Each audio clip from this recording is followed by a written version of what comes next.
Focusing solely on the service project.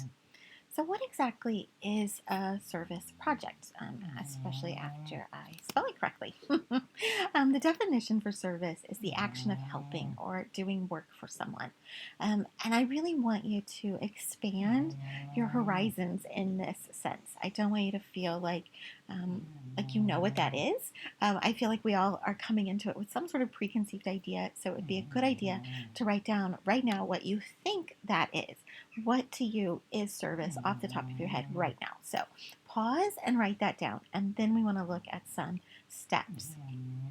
So first off, it is a term-length project. You're going to share about it in the discussion thread for session 5. So you'll share the information from your ornament project in session 4 that you've also worked on all term, and then you'll share about the service project. The description of the service project is that we want you to participate in a service project of your choice.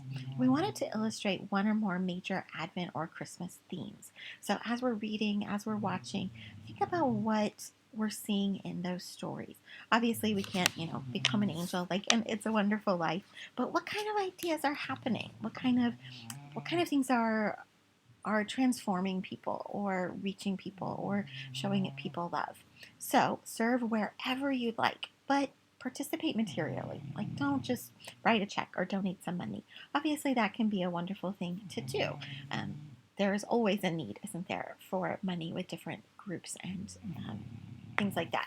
But does that really satisfy the need? Do you understand the need if we're just giving money?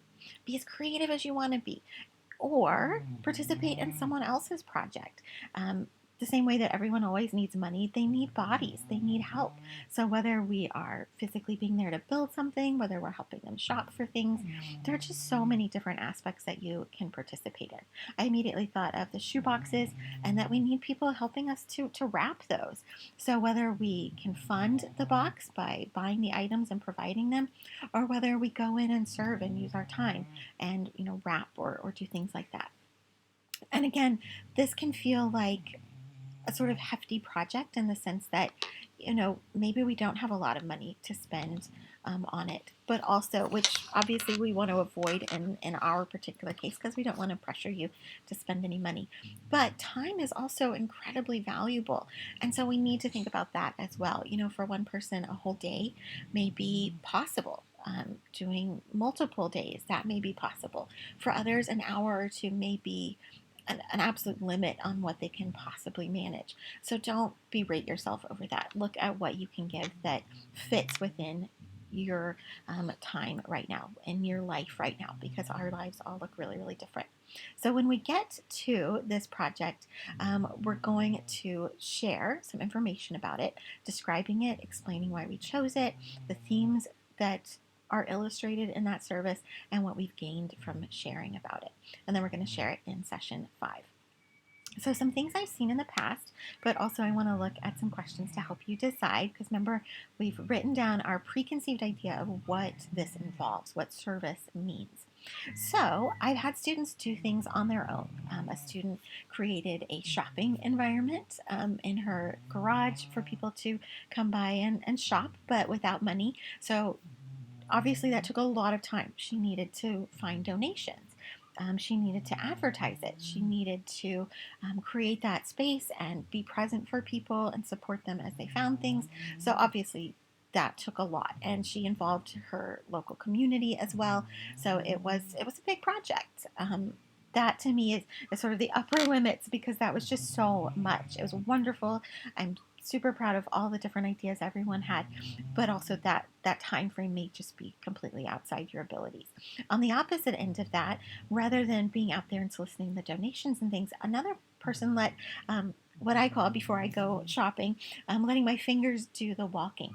And she gathered and found resources all around her community. She phoned, she explored, she did some internet searches, she did all of that to gather resources into one place and share that with other people. So by gathering everything around this time of the year that was available, things that are generally available, but also things that were only special to the Christmas season.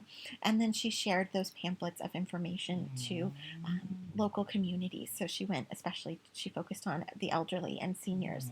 And that is a totally different thing than physically giving them something, but it provided opportunities for people to know that someone cared about whether or not they were okay, that they needed maybe physical or mental or emotional support, and that there were all of these opportunities for that, and that someone cared enough to bring that into their lives and to support them in finding and utilizing those resources. So that community connection was really amazing.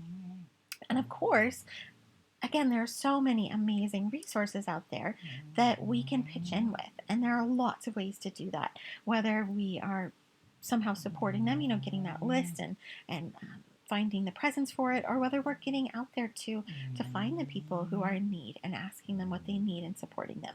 It can look really big or really small. It can be 100 people or one person, and whatever range that we find in there is good. So who in your community needs you, and what could that look like? And when I say community, I think that we automatically think, our city or our county or something like that.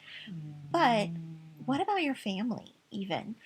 We all have relatives. Maybe there are people in your family that need some extra things this time of year, where maybe they want, an elderly relative needs support in cleaning or getting things ready to have family over, or they don't know how to drive to different places. There are just so many potential things, and not even family, but friends. Just looking around you and saying, what do my friends need this time of year to feel loved? So some questions. That first question we looked at, what does service mean to you? We have a preconceived idea. We have some sort of expectation of what that is, and we need to write that down and think about it, because we may not be completely right. We may have some ideas that are okay, but maybe we can increase our understanding of what it is. So in that process, think about what others have done for you and what mattered to you. A lot of times that's not something that you would put in the same service category, and yet it is. It is when people support us, when they share love with us, when they see our need and they respond to that. There are so many ways that can happen. I encourage you to send me a message and start a conversation, because I just think there are so many possibilities out there, and we can be creative and we can figure out what works for you. Obviously, being in school, you probably have a job, you have a family, you have all these different things, and it's like, how are you going to add something else to that? So it's definitely a term project, and that we're finding that time. We're pulling out that hour or the multiple hours that are going to best work for you. But again, remember, it doesn't have to be something that is taking days upon days upon days. Not everyone has that to give. So we're looking for something that taps into the spirit of, it's colder, the days are shorter, the nights are longer. How can we love on our community? What does that look like? As I mentioned in the ornament video, one of the things that struck me as I was looking at different things to participate as well, because if I'm asking all of you to do something, I want to do that and sort of see what the process is like myself. I came up with things that maybe don't involve a lot of sort of physical contact with my community, and yet I found myself so thoroughly enjoying sort of what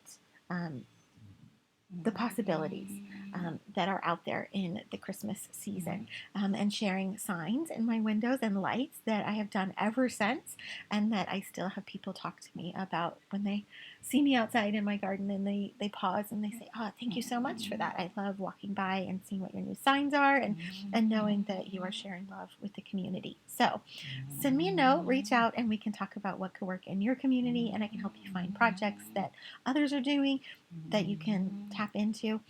There are so many possibilities, and I really hope that this turns into something beautiful and fun for you.